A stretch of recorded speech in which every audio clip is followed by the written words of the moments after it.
Hello, everybody, and welcome to my fifth lesson on An Inspector Calls. We're going to be talking about quite a lot today, so let's dive in and begin. Okay, so what will we cover exactly today? We are going to cover the concept of power and how it applies to Sheila and women in general. We're going to talk about the lessons of the inspector. Why is he there? What is he there to do? What is his purpose? And what is he trying to teach? And then we're going to talk about the concept of the play as an anti-war piece of literature, as well as how Priestley tries to convey the message of being necessary to empower women. Okay, so quite a lot of useful things and lots of deeper meanings that you could use in exams. All right, anyway.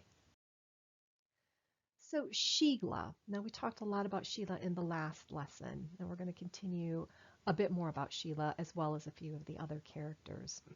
Now, sort of the conventional view of Sheila that a lot of people teach is that she is the hope for the future. She's young.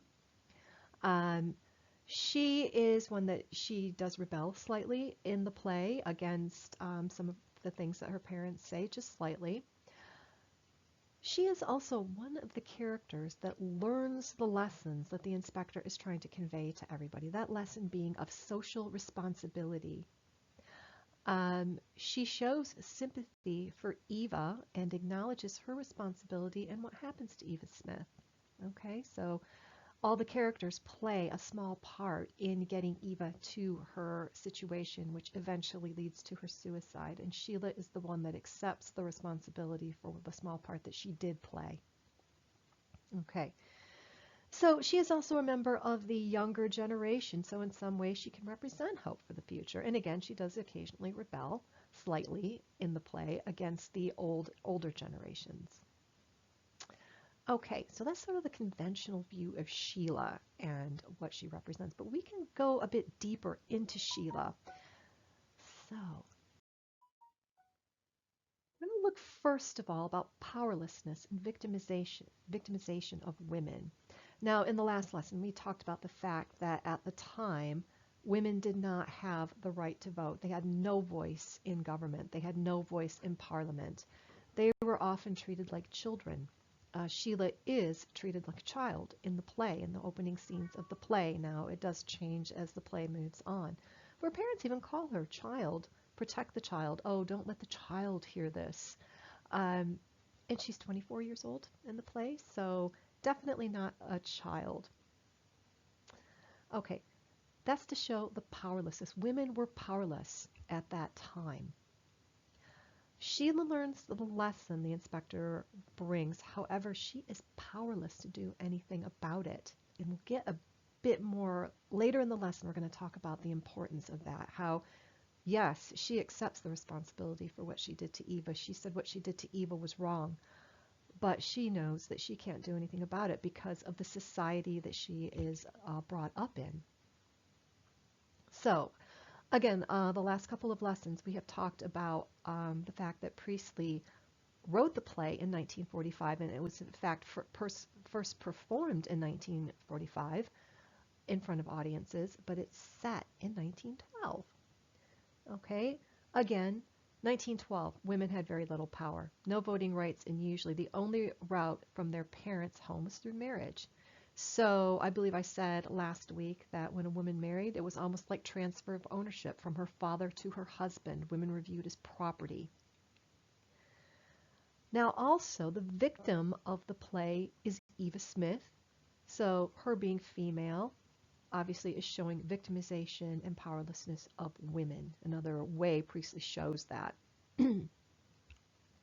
Now, again, going back to that point of it being written in 1945 and actually performed in 1945, the audience in 1945 is going to be far different from when the play is set in 1912. We did speak a bit in the last lesson about the drastic changes that had happened for women between 1912 and 1945. Again, not going to go into the suffragettes and everything, but They didn't have the right to vote. World War I did slowly start to change things as the servicemen were taken away to war, and women did start to work in out of the home in more male suited roles in factories.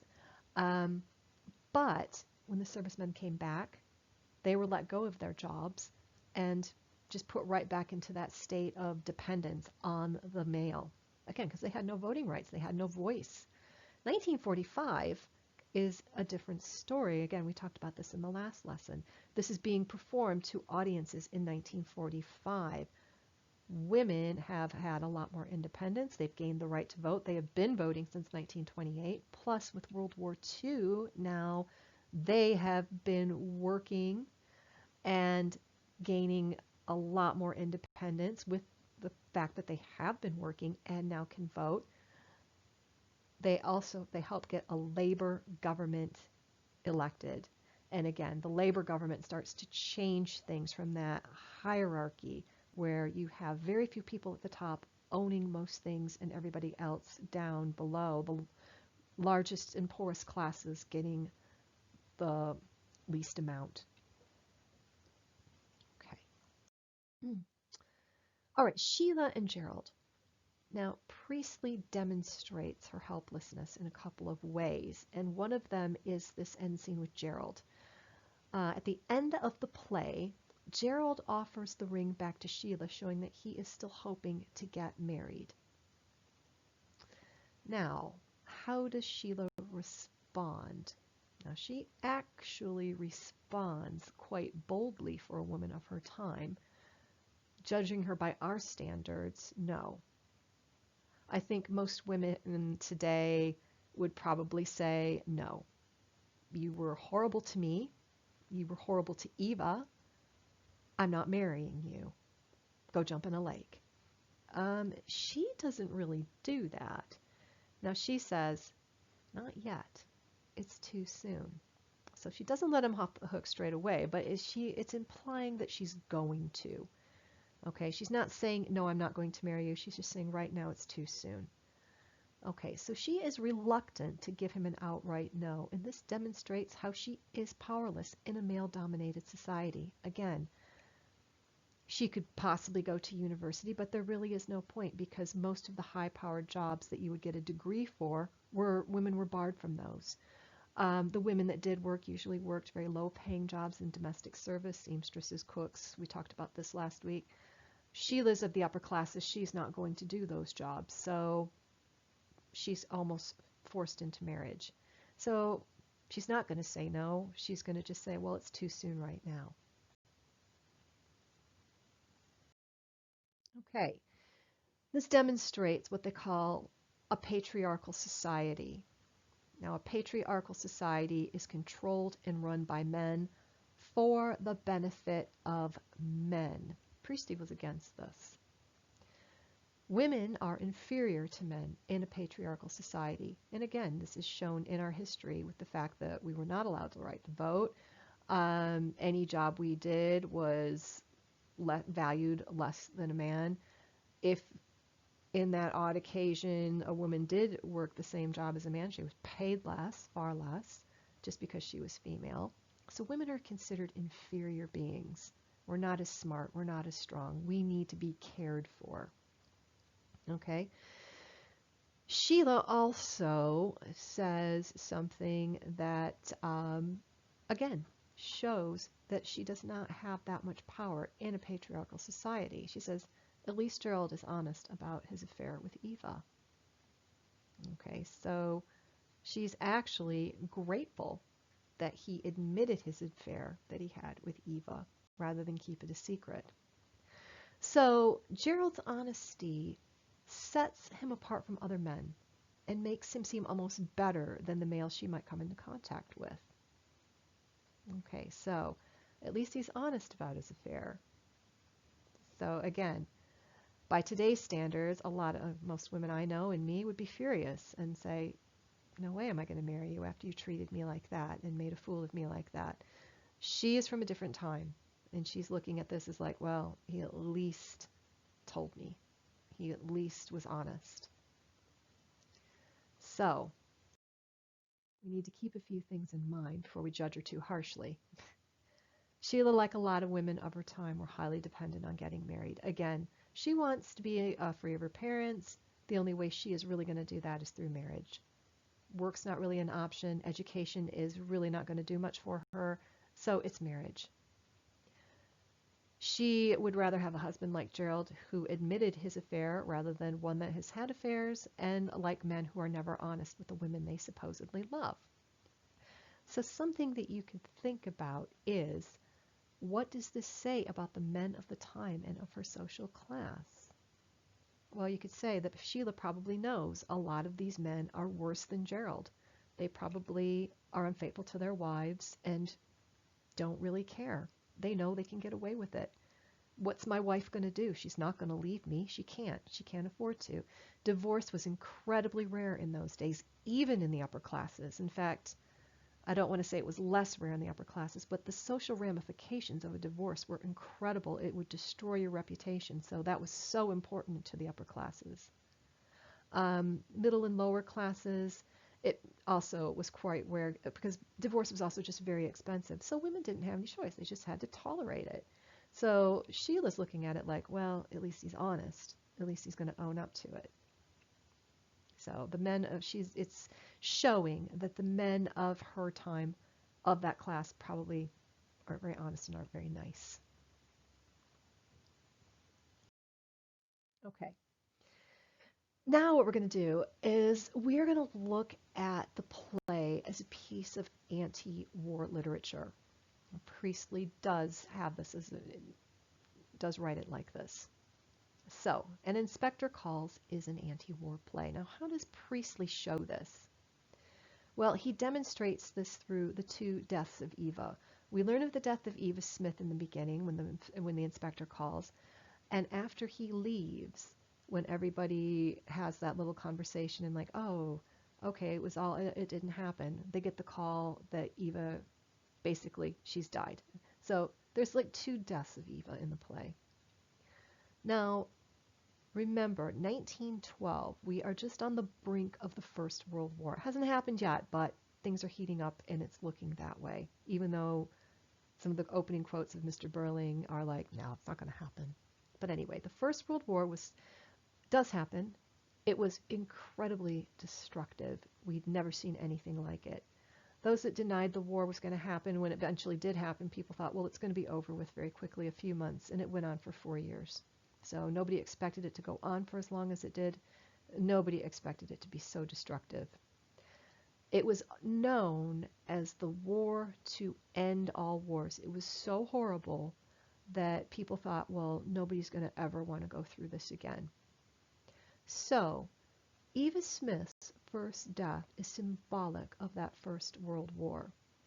It's tragedy, and the play is also considered a tragedy. All right? Now, going on with that, the inspector is sent to teach lessons of what's known as social responsibility. Keep in mind that social hierarchy that we talked about in the second lesson, and I think it was the second lesson, second or third. 5% of the people were at the top, the upper classes, but they controlled the majority of the wealth and the resources. And remember, you had your middle class that was about another 15% of society that had decent jobs, but still nowhere near as much as the upper classes. 80% of the population was in the lower classes and had very little. There was no concept of social responsibility, of socialism, of a national health system. It was everybody's out for themselves. Now, Priestley was against that because he was a socialist. Inspector Gould is sent to teach the lesson of social responsibility, how your actions have put this poor girl in the situation that she's in, and you are responsible. So, everyone played a small role in putting Eva Smith in the position she was in, which eventually leads to her suicide. Everyone fails to learn this lesson apart from Sheila. Sheila does learn the lesson, and she feels very bad about what she did, even though her role was quite small. So this is Priestley's way of demonstrating that society did not learn the lessons from World War I because World War II came a few decades later. Had we learned the lessons from World War I, World War II would not have happened. And that's what he is trying to say by that second death of Eva. So, had all of the characters learned and accepted their role in Eva's suicide, her second death could have been avoided. Eva's second death is symbolic of the Second World War and how the world had not learned from the mistakes of the past. Even though it was the war to end all wars, the death and the destruction World War I caused was unprecedented by any previous war. People still did not learn, and we had the Second World War 35 years later, more or less. Right, so we're going to go back to Sheila now. So, Sheila does learn the lesson. However, she is powerless to do anything about it because she is in 1912. She has no vote, she has no voice, she has no work opportunities, and the education opportunities she has aren't going to do her any good. So women of her time have no political power, so they cannot make any change. And that was what Priestley was against. So the play is first performed in 1945. Completely different time, and we did touch on this last lesson. Women could now vote. They were working, and they helped vote in a new government. The Labor Party win the general election of 1945, and things start to change. Society starts to change. More socialist, more social reform, better housing, better care, better jobs. Not the tiny, tiny minority at the top controlling the majority of everything. So Priestley makes the play about empowering women and how men in power can be destructive. Men are in power. The patriarchal society is what took us to 2 world wars. Women had no voice. Women get a voice, they vote in, they help vote in, I should say, the Labor Party, and society begins to change.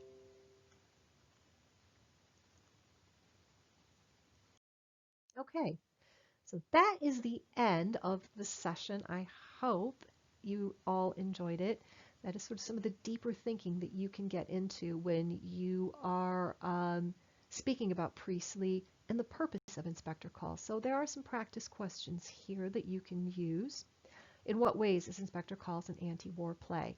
Well, you can equate that with the 2 deaths of Eva, each one symbolizing one of the world wars. And had the characters learned the lessons in the play, Eva's second death could have been avoided. Had the world learned the lessons of World War I, we could have avoided World War II. How does Priestley demonstrate the need to empower women? Well, the patriarchal society that is allowed to go on and women being kept with no voice and under the care and control of men leads to 2 world wars, as far as Priestley is concerned. So we need to empower women. When women are empowered, they start to work, they start to think for themselves, they gain independence, and they help vote in a new form of government.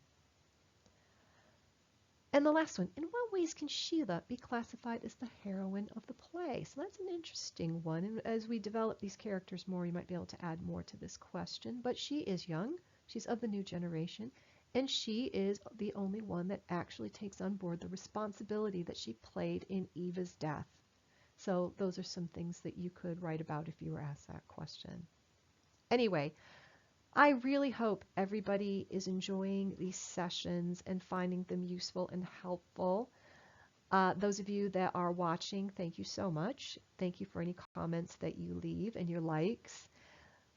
Please do subscribe. Those of you that have subscribed and are getting a lot out of them, please do let others know. I will keep posting. I'm going to keep posting my Inspector Calls. I'm also doing a series on Macbeth.